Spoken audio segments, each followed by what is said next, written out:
Ja, herzlich willkommen, liebe Kollegen und Kolleginnen, zum Vortrag zum Thema M&A, the deal business boom, buy or sell. This boom, buy or sell. Und ich bin der Michael. I'm Michael.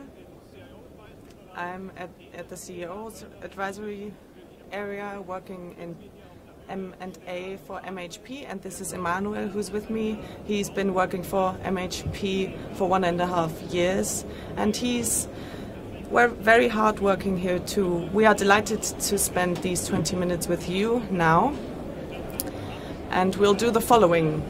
First off, we'll talk about M&A, look at M&A and see what it means to buy or sell companies. We'll look at the market and the trends we are seeing at the moment. And the most interesting part will probably be how driving digital transformation with M&A at MHP is working with this topic. And we have our vision at the end, the direction we are headed in. And we are delighted to talk about this with you. So we'll start off with deals, transactions, buying and selling, and we have brought one interesting deal with us, M&A, mergers and acquisitions, buying companies. To understand this market, we have to look at transactions more closely, where the motivation lies and what it does to the market. And together we'll look at the year 2022. You might know the largest M&A deal of 2022. It is Microsoft with Activision Blizzard. The deal is not complete yet, but if it will be completed, Microsoft will become the third largest player when it comes to games in the world. Microsoft wants to position itself in cloud gaming, also for future topics like metaverse. What's the important thing about this deal? It's an all-cash deal, and that means that it's paid with cash. And how large is this deal? Well, a gigantic amount of 64 billion euros. It's a gigantic amount, but only one example of hundreds or 1,000. What does the global market look like? Well, 64 billion euros, that's a lot. But I would like to shock you with another number, and that's 3.18 trillion euros. That's the market, the deal market globally. Don't be confused with the German numbers. It's 3.1 trillion euros. We've heard it from Ralf today. We want to grow, and this has to correlate with M&A. Companies have different goals on the market, but 3.18 trillion euros, that's a very large number, and we have to look at it more closely to find out what it actually means. We are a company of Porsche, and Porsche digits are 911s, GT3S, and to look at the global deal value, you'd have to buy more than 9 million Porsches, and that wouldn't even be enough. You'd have to add even more, and that's the turnover of the VW Group 3 times. We consult different companies along this market, but the market is driven by different trends, crises that we are experiencing, and we want to look at this more closely. there's a lot of motivation for deals. We, but also you, we are influenced by what happens on our planet, positively and negatively, but also companies have to follow global trends. Our customers must see how they implement new developments, but also need to integrate the know-how. And one possibility is doing that by buying companies. The investment of Bosch of 1.4 billion is one example. They are buying a new location, but also the know-how. But there are other trends, and how do these trends influence us? For us, it's important. There's the digital transformation. It is something that we are hearing a lot, but we are seeing on the market that this digital transformation forces many companies to find new competences. We are seeing that through the Microsoft deal, buying LinkedIn, but we are seeing ChatGPT, how Microsoft is buying here. New technologies in the M&A field play a huge role today. Companies are trying to prepare themselves for the market of the future when it comes to digital transformation. But that's not the last trend that we have brought here today. We have another one. Yeah, that's the trend energy. Mobility, climate change, euros, and my energy consumption at home. Companies have to see where they have to position themselves in new ways. We have a cool deal that we have co-financed, and that's the state taking over Uniper for 30 billion euros. We've seen in the beginning of these deals there are gigantic amount involved. The market is even larger, and there are trends. But I have a question. What is needed for such deals to happen? That's a good question. We have to see how we can use this for us as MHP, and we are doing it by having different phases and consulting companies here. So I am inviting you to look at the M&A process in general. This M&A process is where the deals are happening. The first phase is the pre-signing phase. It ends with the signing of the contract. In this phase,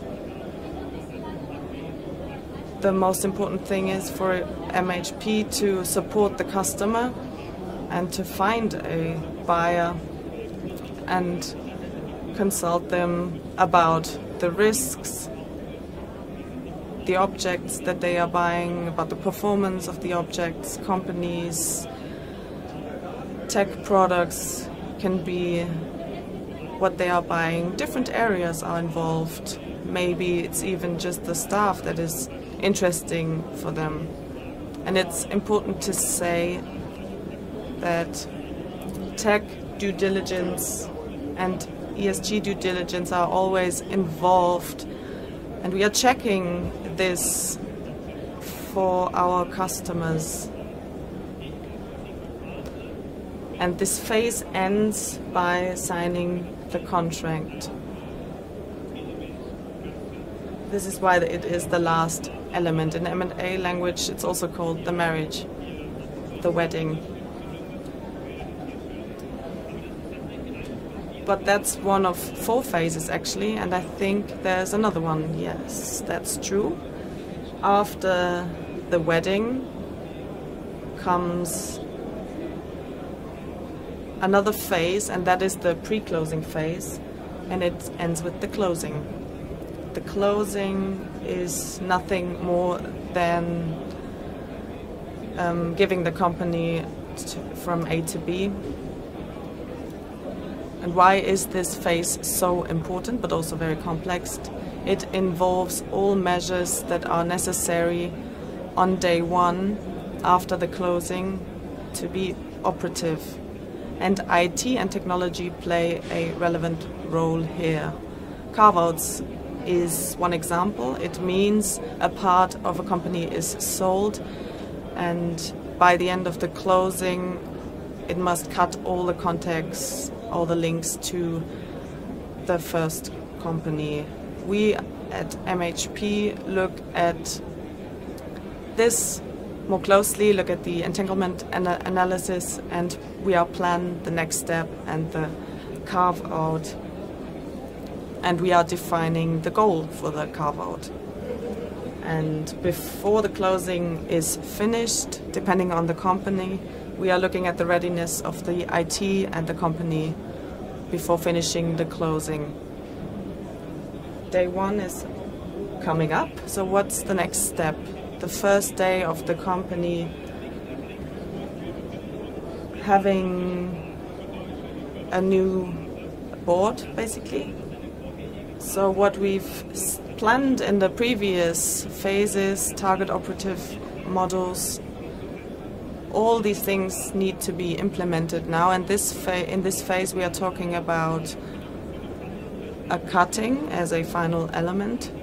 And this final element that I'll show you, but I cannot move the slides unfortunately. We have to ask the technicians because I cannot move the slides. Maybe you need to press harder. Ah, it's working now. The transition phase. Bringing the company to the new target operating model. So from one perspective, you can say that through integration and IT, we are talking about this. Because one buyer wants to integrate what they've bought into their company, and we make sure that the last element of a carve-out is taken out with the goal to reposition strategically and to reach the goal of buying and integrating a model and to finalize it. But that's not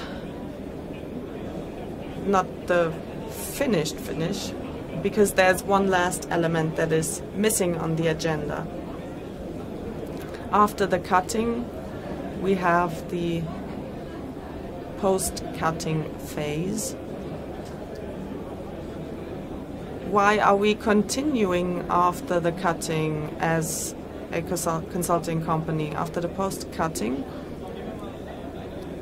after the transitional agreements, we need the last links to be cut off, and we need to stabilize the business.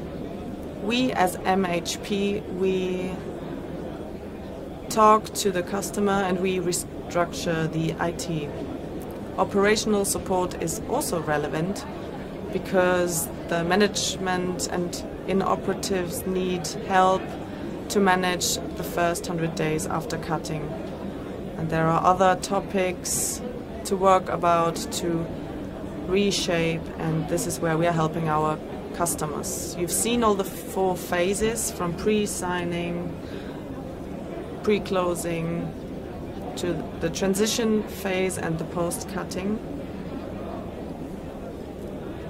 But what does all this mean? Well, it sounds nice, but do you think that's enough? What are you talking about?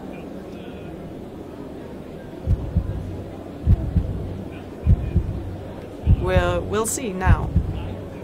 Is it enough in consulting to be good? I'm delighted to talk about this today because it is an important moment for MHP. We've talked about us working in consulting. We are talking about end-to-end processes, about long-term deals that we are supporting. This is fine, but this is what everybody does. We want to expand. We want to start a new business model. And this business model, I can see Andreas now. He's not wearing his headphones. And I'm talking about operations, about managed services, because every deal, like we talked about, there are services. Something that we are doing in mergers and acquisitions. And we want to include that. There are two business models, two revenue streams. It sounds nice, but this is not the only thing. In the future, we will think larger and do more and also work in new dimensions. We will support our colleagues in selling the products in M&A constellations when it comes to portfolios, clusters, because we are driving the deals for our customers, but here we are driving our deals for MHP. And this is our agenda for 2030. So you can see we are sowing the seeds, and we'll hopefully have a little plant and in the future a larger tree. These are the three areas that we are currently working in, and in the consulting area with M&A services we are doing a lot, but we will offer more services. We have colleagues that doing communication, change management, MRP systems, security and more. Those topics are relevant in this process that we've seen, that we want to work on more together. Also in operations, managed services that we've talked about, business services, and here we can reach a lot and help our customers with the transition. Last but not least, and it was talked about, we will talk about, we will work in dimensions, joint venture constructions of how to sell new products with the large goal and the large vision that we will establish MHP on the European market as the leading IT and technology advisor with different advantages and different areas that we talked about. I'm looking forward to doing so. Today is not the right day, not tomorrow, because tomorrow is Saturday, but on Monday I'm delighted. I'm looking forward to talking about it more. I'm excited too, and thank you very much. Thank you, Emanuel. Thank you, Michael. We will see each other and have fun today.